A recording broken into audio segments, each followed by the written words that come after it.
Nós procuramos escrever esses estudos porque nós temos algumas vias de captação do nosso conhecimento. Os olhos, os ouvidos, o tato, paladar, olfato. Aqui a gente vai usar só dois, o ouvido e a visão. Mas também nos relacionamentos, os nossos tatos. O assunto que o Senhor nos deu para hoje é cultivando uma espécie transgênica verdadeira. Uma transgenia, que é um assunto razoavelmente novo do ponto de vista da ciência, mas que é um assunto bem antigo. Nós vamos ler aqui Gênesis 1:11. E disse: produz a terra relva, ervas que deem sementes, e árvores frutíferas que deem frutos segundo a sua espécie, cuja semente esteja nele, sobre a terra, e assim se fez. Pai, eu rogo ao Senhor que nos dês a visão e a revelação da pessoa de Jesus Cristo. Toda a Bíblia é um livro de Deus para os nossos corações. E tem figuras, tem metáforas, tem tipos, tem analogias, tem parábolas, tem significados. A primeira manifestação da vida, ou de vida, sobre a terra foi a vegetal.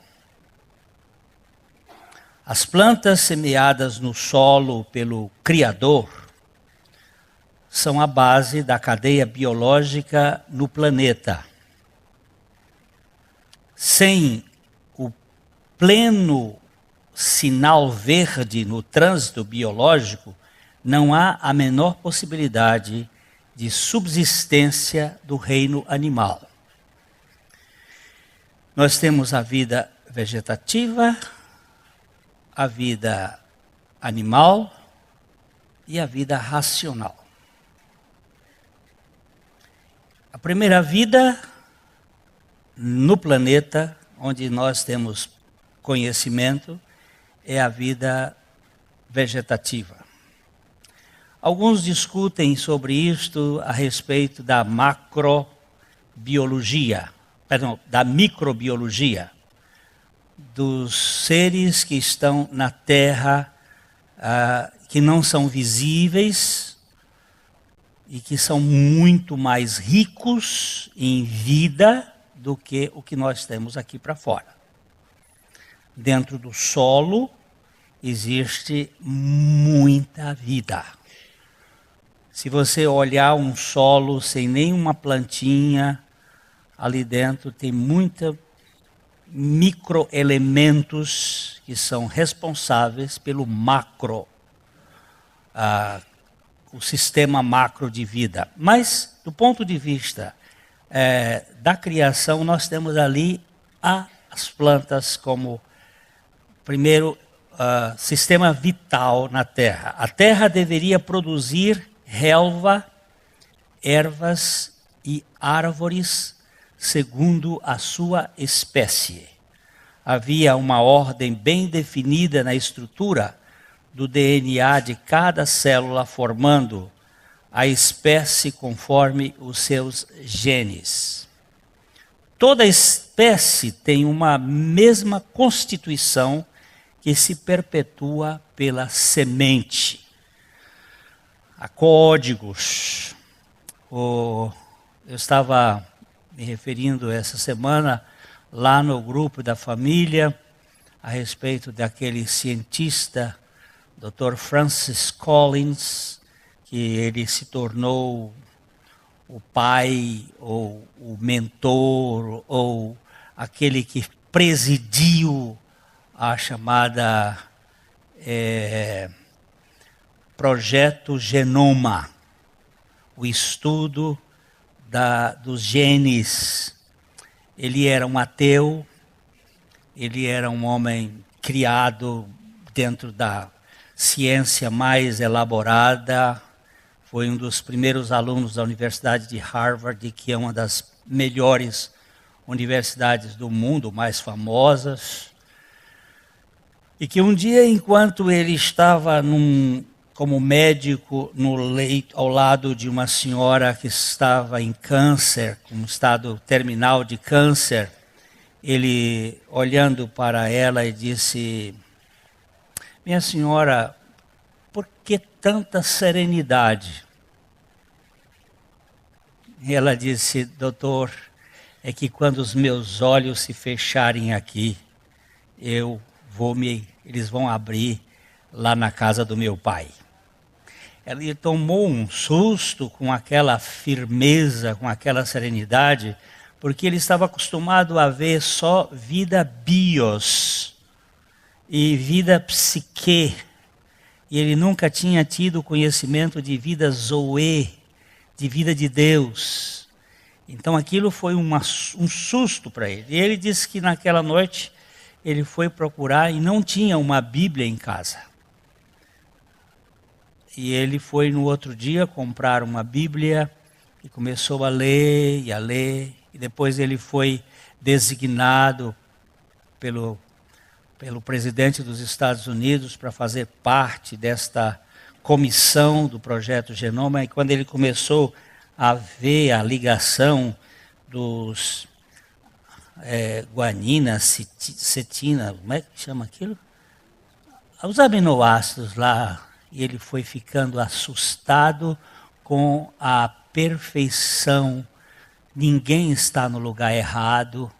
Ele diz: tem que ter uma mente inteligente por trás disso. Isso não é fruto de um acaso. E ele acabou escrevendo um livro, depois da sua experiência, que está em inglês, ainda não está em português. Por que este cientista se tornou um cristão? E ele explica exatamente a inteligência e a lógica da criação. Nós temos muita ordem no universo que não pode ser fruto de um acaso. E Deus criou isto para nós de um modo absolutamente soberano, com todo a onipotência, com toda a onisciência, e fez com que isto tivesse uma ordem muito interessante. Mas tudo antes da queda de Adão era muito bom. Não havia uma partícula de morte circulando o nosso planeta, e consequentemente não existia na Terra qualquer árvore tóxica ou mortífera. Todas as árvores eram boas para se comer, exceto a árvore do conhecimento do bem e do mal, que havia uma proibição. Mas depois do tombo adâmico, as coisas mudaram. Existe uma possibilidade de que na queda de Adão, quando Deus está julgando a serpente, e depois a mulher, e depois o homem, Deus disse ao homem que a terra iria sofrer em consequência do pecado, e que ela iria produzir espinhos e abrolhos, ou coisas que ferem e coisas que envenenam e matam. Se não havia morte, tudo indica que naquele momento da queda foi instaurado um sistema dentro do cosmos que alguns cientistas chamam de lei da entropia, que é a segunda lei da termodinâmica, que mostra que há uma perda quantitativa de energia no sistema. E que esta lei da termodinâmica, essa lei da entropia, seria responsável pela alteração do processo vital, causando a distorção em alguns sistemas celulares. São hipóteses criacionistas. Ainda que possa haver vários tipos de banana, sabemos que todas elas fazem parte de uma mesma família. Há, entretanto, bananas comestíveis e bananas bravas. Porém, é o fruto que identifica se a árvore é benéfica ou nociva. E nós vamos pensar um pouco nesse assunto aqui. Nós vamos usar as metáforas bíblicas sobre árvore para falar sobre gente. Jesus usou muito essas figuras. Jesus usou o exemplo das plantas para ilustrar a questão da vida espiritual de cada um dos seres humanos. Nós vamos ler aqui em Lucas, capítulo 6, verso 43. Não há árvore boa que dê mau fruto, nem tampouco árvore má que dê bom fruto. Preste bem atenção aqui, Jesus dizendo, não há árvore boa produzindo fruto mau, nem árvore má produzindo fruto bom. Tá? Veja que o fruto apresentado por ele é consequência do tipo da árvore. Se a árvore for boa, o fruto será bom. Se a árvore for má, o fruto será mau. E não há transigência desta lei. O fruto demonstra a identidade da planta. Esse fruto é comestível? Não. Então, a gente já sabe que alguma coisa tóxica tem ali nele. Do ponto de vista essencial da bondade, Jesus faz uma afirmação muito radical em Marcos 10, 18. Ninguém é bom senão um que é Deus. Se não formos bons por natureza, então toda a bondade praticada por um ser humano é contingente, circunstancial e interesseira.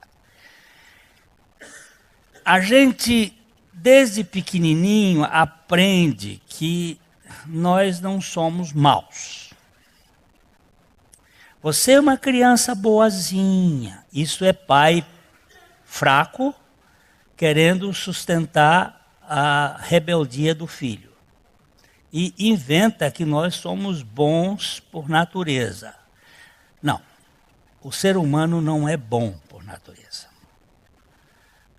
O que nós podemos fazer no processo educativo é frustrar a nossa maldade e manter-nos dentro de um sistema coercitivo de fora para dentro, tentando sustentar a nossa rebeldia, o nosso egoísmo, a nossa caoticidade e a nossa desobediência e a nossa mentira. Nós não somos seres bons por essência. A nossa bondade social ela é construída. Deixa eu dar um pouquinho aqui. Recentemente o Dr. Ivan Capelato esteve aqui em Londrina. Ele é um dos mais conceituados psicólogos no Brasil atualmente. O Dr. Ivan Capelato estava falando que, em face das crianças estarem sendo colocadas muito precocemente nesses aparelhos eletrônicos de iPads, iPhones, qualquer coisa, ai de nós. Eles estão perdendo as suas capacidades cérebro-corporal. A desconexão entre o cérebro, por exemplo, e o esfíncter, ou os esfíncteres, tanto os urinários quanto os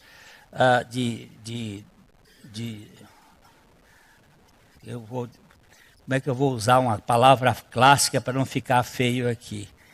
Os de defecação. Então, uma menina com 12 anos de idade está usando fraldão, porque desconectou o cérebro dos seus modos de controle. Isto em razão desta tendência de ficar grudado. Ela não... Pois bem.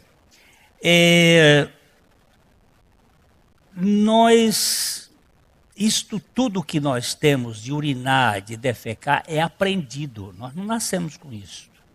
Isso foi condicionado. É um aspecto de condicionamento, de aprendizado. Nós também aprendemos a nos comportar, mas muitas vezes esse comportamento é apenas um cabresto. Nós estivemos com uma família essa semana sofrendo, e você sabe, quando agride os nossos filhos, a gente tem vontade de... E eu dizia para eles, a minha vontade é de pegar esse cara que fez isso e ir lá e... Isso é da nossa tendência, mas agora nós ganhamos uma outra experiência, que é a experiência da obra de Cristo. E nós, paradoxalmente, caminhamos com um corpo carnal, que tem uma força de reação vingativa às vezes, e temos a vida de Cristo, que nos domina, não é dominar, nos mantém dentro do equilíbrio de dependência. Se isso não acontece, nossa natureza humana é má. Não me venha com essa história de que a natureza humana é boa, porque se você disser isso, você não conhece natureza humana. Ou você está mentindo, está tentando fingir que você não é. Eu sou igualzinho a toda essa turma que está na cadeia. Eu tenho a mesma natureza. Agora, por educação, por religião, por frustração, eu não faço determinadas coisas. Às vezes até por medo.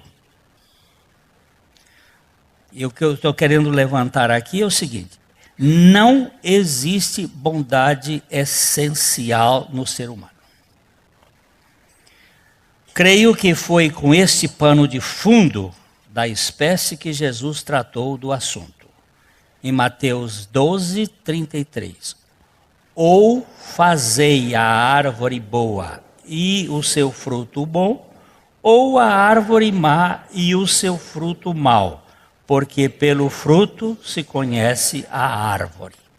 Preste atenção que ele diz assim, ou fazei.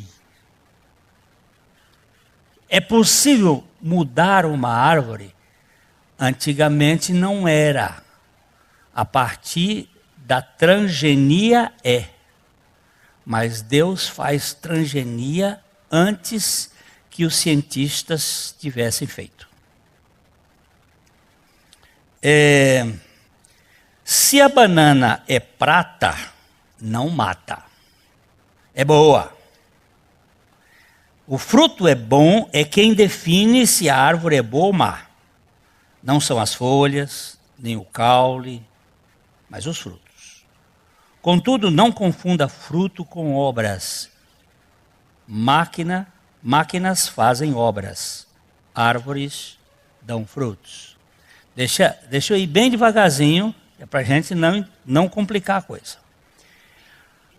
As obras são da carne. Agora eu saio da árvore e vou para a natureza humana. As obras são da carne. O fruto é do Espírito. A carne pode produzir obras boas ou más, mas nunca boas obras. Uai, o que é isso? O que você quer dizer com isso? Há obras da carne que são boas, são obras boas. São coisas, por exemplo, Jesus disse assim: se vós que sois maus, sabeis dar boas coisas aos vossos filhos, se o filho lhe pedir pão, você dá uma pedra? Isso não é uma boa obra, isso é uma obra boa. Se o filho lhe pedir peixe, você dá um escorpião?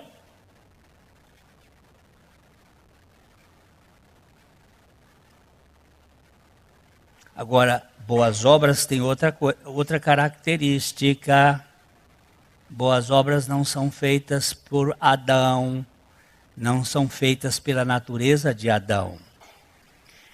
Estas foram criadas por Deus para que nós andássemos nelas. Obras boas ou más são feitas pelo homem natural, mas as boas obras pela vida de Cristo em nós. Com a vida de Adão, nós somos como máquinas que fazem obras. Com a vida de Cristo em nós, nós somos como uma árvore que dá bons frutos. Uma árvore boa que dá bons frutos. Mas é a vida de Cristo que vai fazer essa mudança. O trator é uma máquina e com ele realizam-se obras. A árvore é um ser vivo que dá frutos de acordo com a vida da sua espécie. Para que uma árvore má possa produzir fruto bom, seria necessário fazer uma mudança transgênica radical em seus genes. Se retirar dela o gene tóxico e introduzir genes benignos, então teremos a conversão da árvore e uma transformação genética capaz deste milagre de frutificação da boa numa árvore má. Ela frutificação boa numa árvore má por uma mudança de gene. Você pega, hoje eles têm feito isto em uvas. Pega uma uva com uma resistência, uma uva brava, uma resistência muito forte com relação à terra, e troca os genes e põe um gene de uma Malbec. E a uva começa a produzir Malbec, tirando aquele gene ruim e colocando um gene bom. Isso a ciência está fazendo. Agora, Deus está impedido de fazer isso em nós? Será que Deus não pode fazer o que o homem já está conseguindo? Essa é uma questão que nós precisamos verificar. Jesus não era botânico, embora fosse mestre do ensino e usasse muitas ilustrações ou parábolas adequadas no seu tempo, como exímio catedrático da questão da espécie. Veja bem em Lucas 6, 44. Portanto, cada árvore é conhecida pelo seu próprio fruto, porque não se colhem figos de espinheiros, nem dos abrolhos se vindimam uvas. Do espinheiro não se espera doce de figo,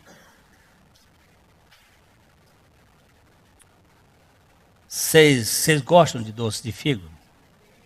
Hã? Eu tenho uma irmã aqui em Londrina que ela faz uns doces de figo, assim aquela bolota que fica bem suculenta, você bota na boca aquilo ali, faz... Chega a dar aquele gosto, aquele doce de figo. Não vem de espinheiro. Mas se fizer uma transgenia no espinheiro de tal forma que coloque os genes do figo no espinheiro, ele vai dar... Você diz assim, como? Como pode? Pode. Para Deus pode. Os cientistas estão podendo fazer algumas mudanças de resistência, e nós temos aí a Monsanto fazendo algumas coisas, e a pressão da turma do Greenpeace, muita gente batendo, porque pode mudar e alterar de tal forma que não haja reversão. Eles construíram, por exemplo, fizeram uma uva que diz que nem fogo mata a bicha. Eles estão com medo dela porque a resistência dela queima tudo, ficar uma raizinha, ela brota, tá danado. Mas Deus faz e muda bem, que ele tira do ruim para o bom. Agora, tirar do bom para o ruim, é só nós mesmo.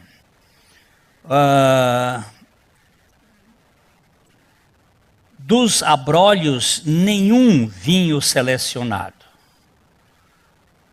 Se estou espetando ou espinhando com sutileza o meu próximo, com certeza que eu não sou dos fidalgos que descendem da espécie de cima. Sou talvez apenas uma rasteira e tóxica strictus nos vomica, capaz de matar em convulsões asfixiantes um adulto em poucas horas. E nesse caso, seu fruto é de um verde alaranjado lindo, mas o seu veneno é fatal. Deixa eu falar aqui isso aqui, que aqui é uma figura.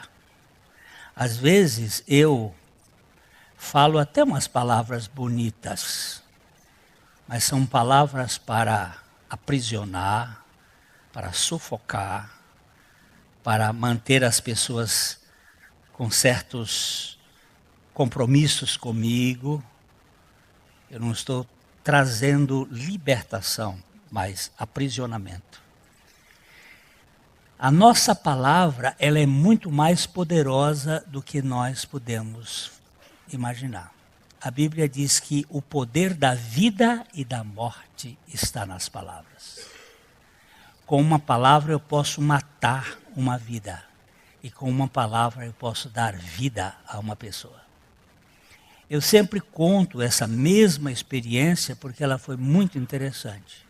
Eu fui visitar uma senhora doente no hospital evangélico com uma doença relativamente grave, e antes de chegar lá tinha vindo umas amigas. E as amigas começaram a conversar com aquela senhora e contando para ela de quantas pessoas tinham morrido daquela doença. E que elas, inconscientemente, eu acho que não foi por propósito, elas eram amigas, a não ser que fossem amigas da onça,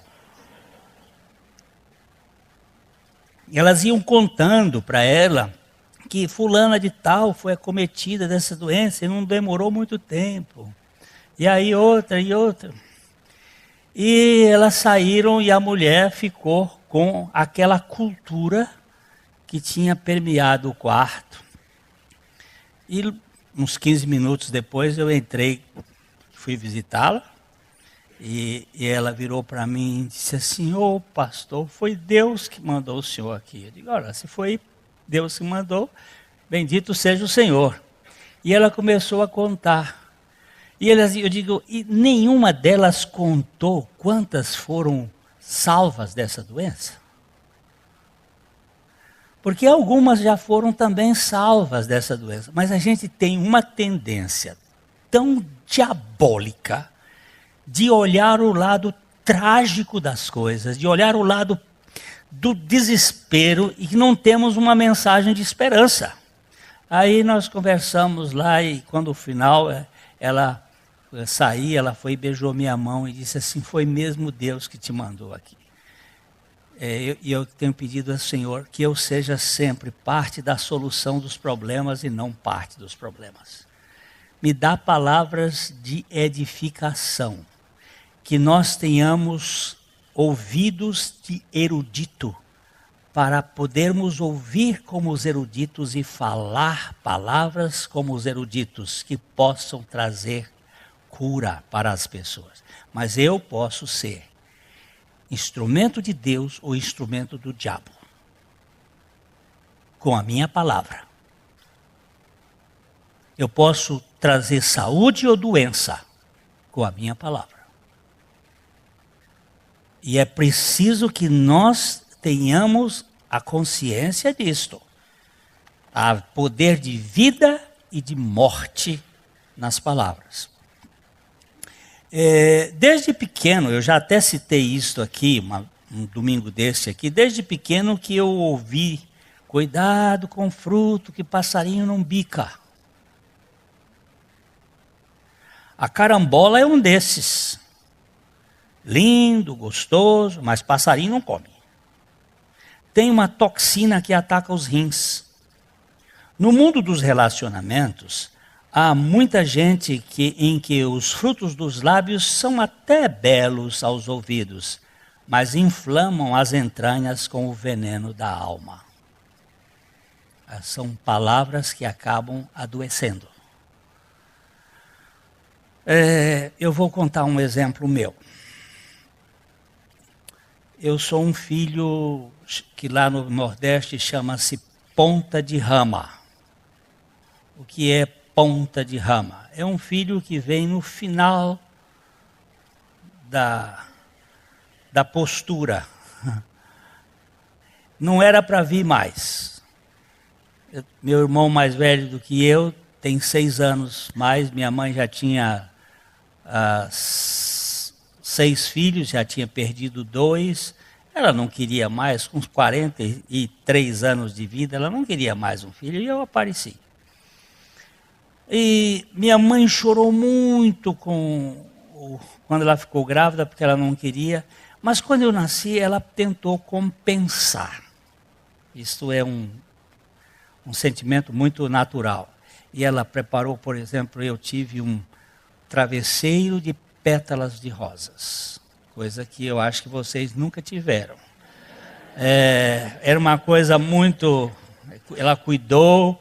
E eu fui criado muito na barra da saia. E ela me mantinha ali perto. E os meus irmãos diziam assim, este menino não vai dar para nada. Esse menino... E eu era muito traquinas, era um terrível. E ela, esse menino não vai dar para nada, não vai prestar. Ele vai ser um instrumento de borracha de soldado. Mamãe, a senhora está criando esse menino errado. Você sabe que essas palavras até hoje, elas funcionam dentro de mim? Eu tenho que, muitas vezes eu não paro de trabalhar, porque eu tenho que provar para eles que eu não sou aquilo. Isso é terrível, é uma prisão perpétua. Já coloquei isso diante do Senhor. Já os perdoei, mas o troço volta. É uma coisa terrível. São palavras que às vezes você usa com uma pessoa, dentro da família, você despreza, usa termos chulas, termos pesados. Eu tenho visto aqui alguns irmãos que trazem cicatrizes profundas lá do meio familiar, de ofensas, de desprezo, de rejeição.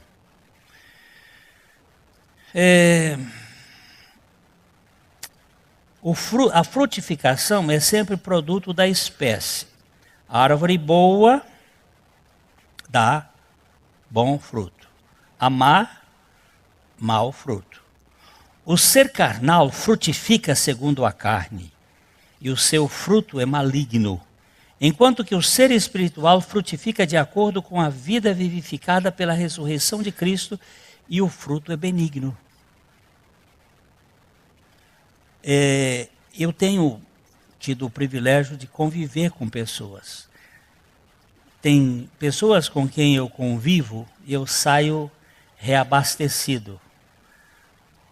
E tem pessoas com as quais eu convivo e eu saio esgotado. Não sei se vocês têm essa experiência. Outro dia alguém disse assim, eu não gosto de ir na casa de minha mãe. Eu disse, por quê? Porque quando eu vou lá eu saio só o bagaço. E o que acontece? Minha mãe, ela é pessimista, minha mãe é crítica, minha mãe e aí eu fico escutando, eu saio de lá como uma laranja chupada.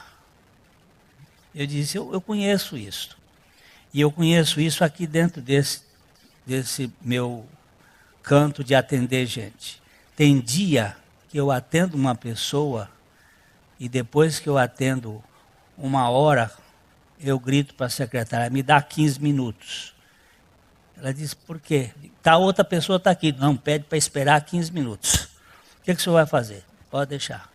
Eu me prostro no chão, deitado com a cara no chão.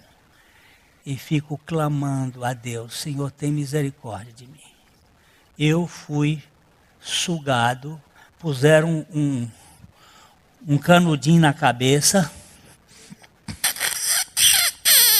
chupar até o fim. Hoje eu tenho usado também momentos de estar expulsando algumas forças que eu não sei bem como funciona, mas eu sei que existe radioterapia e que são ondas que atacam a pessoa e você não vê, e também existem umas ondas de energia do sujeito que consome a vida, porque a linguagem dele é uma linguagem cancerígena e cansativa, e suga. Eu vou ali ouvindo e expulsando, Senhor, tira esse troço das costas. Dizem que é encosto, eu não sei o que é isso. De qualquer modo, desencosta essa pessoa desse troço e liberta isso aí, porque é um caso sério. A carne é a vida de Adão, que frutifica para a morte. Por outro lado, a vida espiritual é Cristo vivendo em nós, depois de ter nos crucificado juntamente com Ele, dando o fim ao nosso velho homem, a fim de frutificarmos em novidade de vida para a glória da Trindade. Aqui é que nós começamos a ver o que é a transgenia. Jesus foi bem categórico neste assunto, que está em Mateus 15:3. Toda a planta que meu Pai Celestial não plantou será arrancada. Será arrancada. Qual foi a planta que meu Pai Celestial não plantou? Não sei se há outra planta, além da natureza do pecado, que Deus não tenha plantado. Não posso ver outra, e essa deve ser substituída, deve ser tirada. Jesus ainda foi incisivo quanto à produtividade de cada planta segundo a sua espécie. Vamos ver Mateus 7,18? Não pode a árvore boa produzir frutos maus, nem a árvore má produzir frutos bons. Aqui ele está usando o verbo poder. Não pode. Não pode. Veja que esse não pode é de alguém que não pode blefar. É impossível ter um fragmento de inverdade nessa declaração. Jesus, sendo Deus, não pode mentir. Creio que o Criador realizou uma transgenia em Cristo crucificado. ao incluir todos os pecadores eleitos no corpo de Cristo na cruz. Fez com que os pecados dos pecadores eleitos fossem transferidos para Cristo, a fim de serem justificados por Cristo, para então ser implantada a justiça de Cristo no pecador eleito justificado pela graça. Deixa eu ver se eu entendi. Eu sou um pecador que fui colocado em Cristo e meus pecados foram transferidos para Ele na cruz. E Ele os justificou ou os destruiu, tirou de mim e passou para mim a justiça dele. Tirou o gene tóxico e colocou o gene benigno. Eu perguntei a um professor da universidade que leu este meu estudo antes de eu apresentar aqui, se eu podia fazer esta apresentação com a legitimidade científica. Ele disse perfeitamente, pode ir em frente que o negócio é assim mesmo. É isso aí. Então, não estou aqui achando que é uma coisa apenas de um pastorzinho que teve isso, foi uma noite conversando com Deus, e Deus me mostrou assim, eu fiz uma obra de transferência. Eu peguei tudo que é sujo seu, toda a sua natureza rebelde, coloquei no meu filho. E coloquei a vida do meu filho em você, para que você seja um instrumento da vida dele.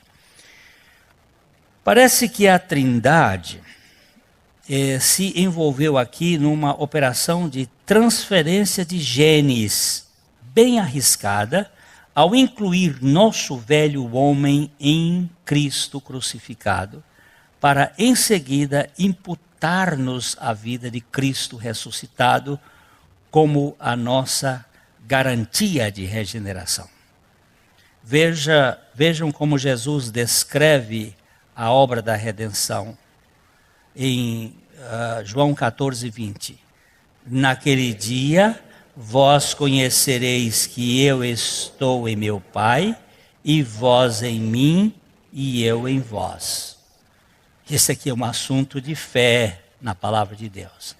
Hoje à noite, se o Senhor permitir, nós vamos tratar um pouco mais sobre habitação em Cristo, e um dos assuntos que me chamam muito a atenção é esse aqui. Naquele dia, que dia é este? É o dia da redenção. Que dia é este? É o dia da crucificação. Que dia é esse? É o dia em que vós conhecereis que eu estou em meu Pai, e vós em mim, e eu em vós. É a chamada tripla habitação, onde a Trindade e nós fomos envolvidos numa relação tão profunda, que o que é de ruim meu passou para ele, o que é de bom dele passou para mim.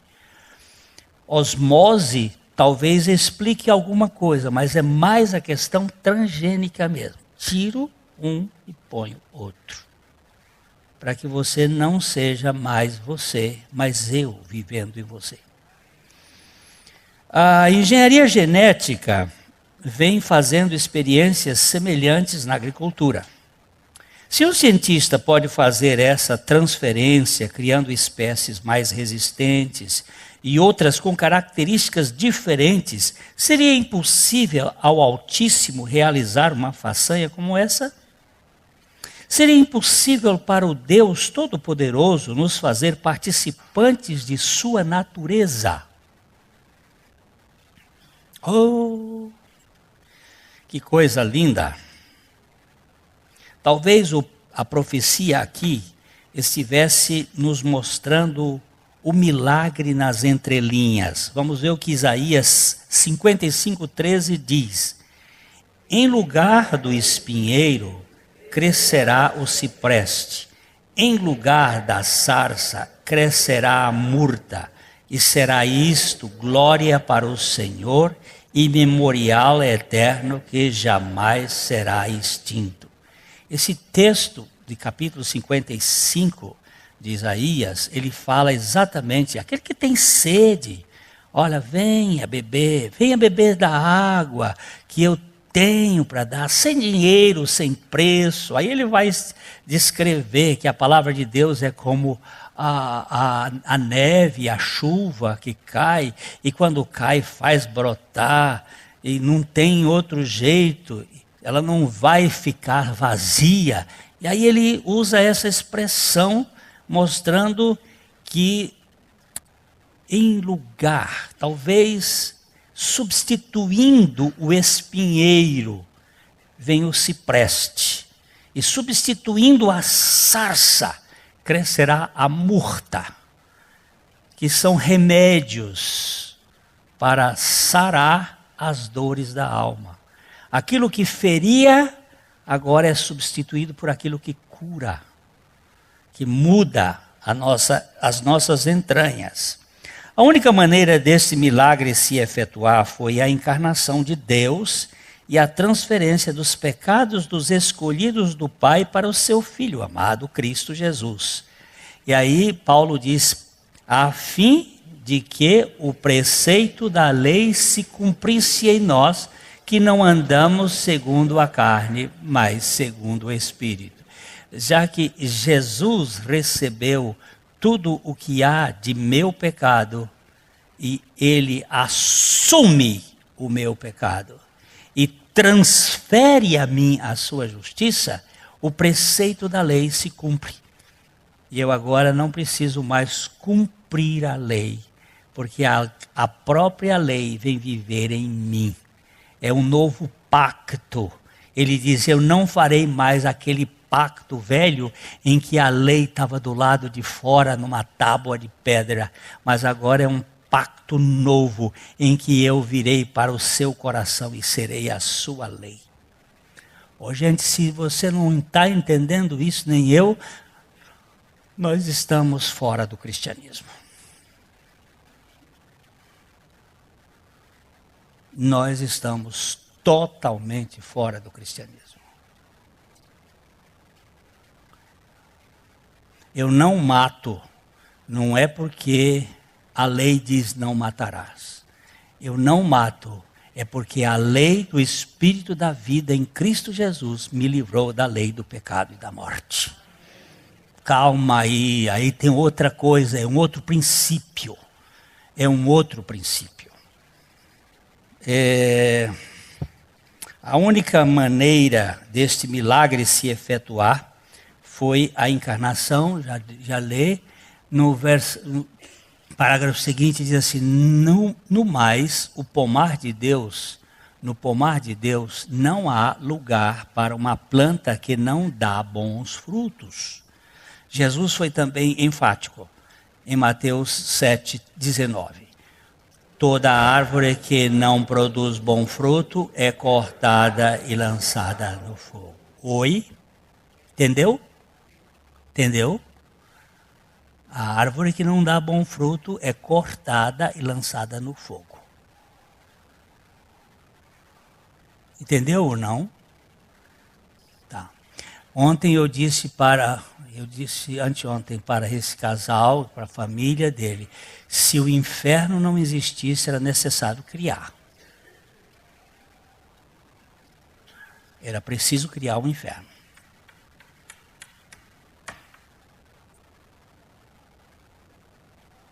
E aí vocês, basta pensar isso à luz com os olhos do Espírito Santo.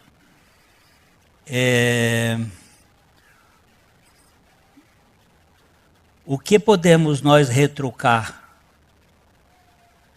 Ele diz que a árvore má não pode dar bom fruto e a árvore que não produz bom fruto é cortada e incinerada. E agora? O trigo e o joio podem conviver no mesmo campo, embora no final o trigo será recolhido no celeiro, enquanto o joio será amarrado em feixes e ateado fogo. A igreja, esta igreja aqui dentro desse auditório, tem trigo e tem joio. Porque Jesus disse que o inimigo iria plantar o joio no meio do trigal. Tá? Eu não sei quem é trigo e não sei quem é joio. Eu sei que eu sou trigo. Isso me intriga muito, mas eu sei. Como é que você sabe que você é trigo? Porque o Espírito de Deus testifica com o meu espírito de que eu sou filho de Deus. Mas eu não tenho que julgar o outro. E não tenho que meter o bedelho na vida de ninguém. Esse assunto é de Deus e dos seus santos anjos. Mas ele disse que no dia do juízo, ele vai recolher o trigo e colocar no celeiro.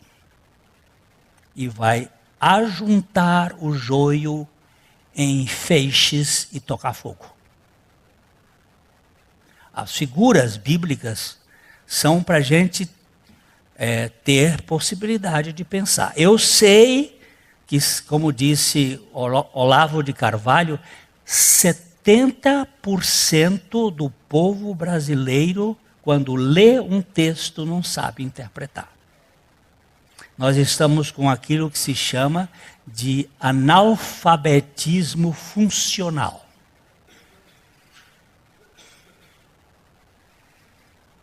Nós não sabemos interpretar texto. Até pode saber ler, mas não sabe entender. Mas isso não é coisa tão agora, não. É coisa de antigamente. Já vocês se lembram que o eunuco vinha lendo o profeta Isaías e aí Filipe encosta no carro dele e pergunta: entendes tu o que lês? E ele disse: como entendo se não há alguém que me explique? E o eunuco pegou a carona, entrou ali e começou a explicar. Partindo de Moisés, passando pelos profetas, veio até Jesus e o cara chegou, tinha uma poça d'água no caminho. Ele disse: aqui tem água, e o que me impede que eu seja batizado? E o Filipe disse: é lícito se tu creres de todo o teu coração. Ele disse: eu creio que Jesus é o Cristo, Filho de Deus. Então vamos embora para agora, porque agora é agora. O agora de Deus é agora. Aí alguém disse assim: tem que fazer curso de catecúmeno para batizar. Eu digo: o que é isso? Tem que batizar e depois ensinar. E é isso que a Bíblia diz. Indo por todo mundo, batizar em nome do Pai, do Filho e do Espírito Santo. Depois ensinando-os a guardar todas as coisas. Aí quando nós invertemos, criamos problemas. Depois não sabemos por que os problemas. Onde é que eu estou agora? Para Jesus o ponto está bem claro. Vamos ler aqui Mateus 7,17. Assim toda árvore boa produz bons frutos, porém a árvore má produz frutos maus. Não há como contra-argumentar com o Senhor. Tudo agora depende da revelação do Espírito Santo. Segundo Jesus, a coisa fica assim, fica simples desse jeito, em Mateus 7,20. Assim, pois, pelos seus frutos os conhecereis. Se eu minto, sou o quê? Mentiroso. A mentira é um fruto da espécie mitomaníaca. Se sou mentiroso, sou filho de quem? Filho do diabo, o pai da mentira. Pá. Não tem como mudar. Vós sois filhos do diabo. O que ele faz? Mente desde o princípio. É assassino desde o princípio. Eu estava conversando com um pastor ancião no Rio de Janeiro, meu amigo, e sobre um outro que tinha morrido. E eu disse: pastor, aquela pessoa assim, o senhor conviveu tanto com ele, como é que o senhor vê? Ele olhou para mim e disse: mitomaníaco. Eu digo: então é filho do diabo? Ele disse: é.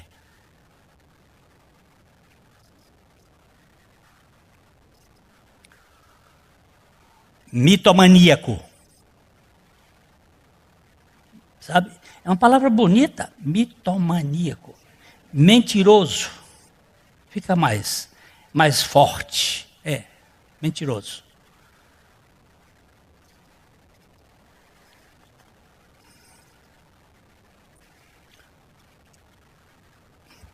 Eu tive uma lição. Vocês aguentem, Felipe.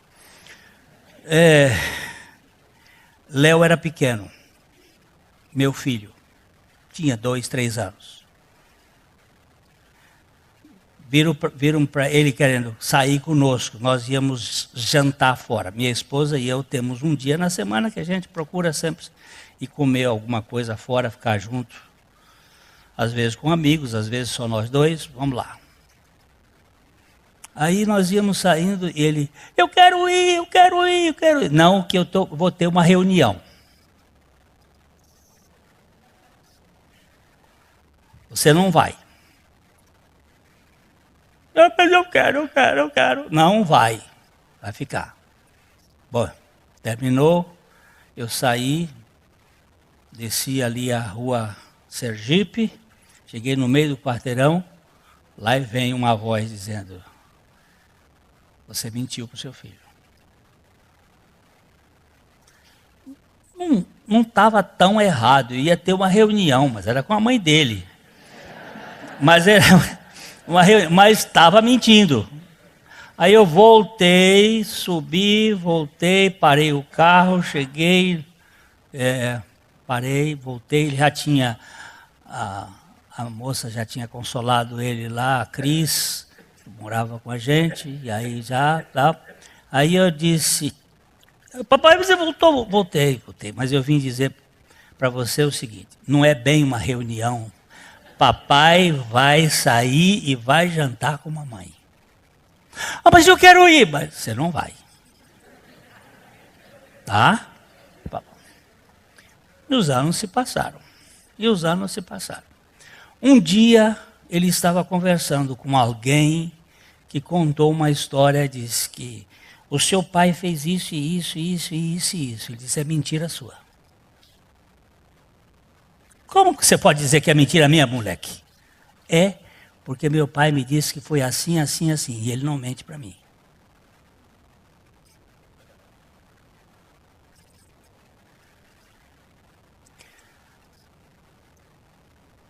Eu minto. Eu sou mentiroso por natureza. Eu sempre fui um mentiroso. Mas Jesus veio para tirar a mentira de mim.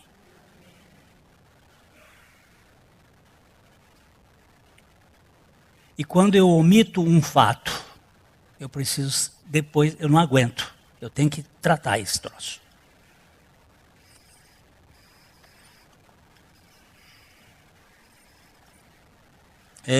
Onde é que está o danado do mitomania? Está aqui. Se eu odeio, eu sou o quê? Não é se eu mato, não. Eu olho para o Luiz aqui e digo assim, meu santo não vai com o dele, e eu não gosto do Luiz, e eu não quero conversa com o Luiz, e acabou, eu sou assassino.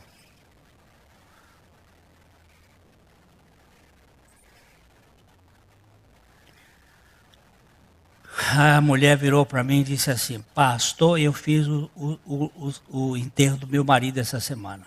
Ele morreu? Não. Morreu para o meu coração. Digo, então a senhora é assassina. Ela não gostou. A gente não gosta. Se eu odeio, eu sou assassino. Pois quem odeia também é da família de Satanás. 1 João 3,15. Todo aquele que odeia seu irmão é assassino. Ora, vós sabeis que todo assassino não tem a vida eterna permanente em si. Tudo que eu produzo em mim é uma consequência do que eu sou. Os meus atos refletem a minha natureza. Se amo os meus inimigos, os que não gostam de mim, é porque houve de fato uma obra transgênica em meu DNA de cunho espiritual, que me levou a produzir em mim os frutos da natureza divina. O apóstolo Pedro viu assim a transferência do caráter divino em 2 Pedro 1,4, pelas quais nos têm sido doadas as suas preciosas e muito grandes promessas, para que por elas vos torneis coparticipantes da natureza divina, livrando-vos da corrupção das paixões que há no mundo. Fica evidente que a encarnação de Cristo, Deus assume todo o pecado do pecador na cruz, para levar os seus, a morrerem com ele. E na sua ressurreição, todos aqueles que vierem a crer pela graça, possam receber a coparticipação da natureza divina, como a única garantia de um processo de transgenia espiritual que precisa ser cultivada no modo de viver de cada um dos filhos de Abba. Não mais eu, mas Cristo. Amém. A mensagem que você acabou de assistir faz parte do Ministério de Comunicação Palavra da Cruz. Temos um grande acervo de estudos bíblicos em áudio e vídeo.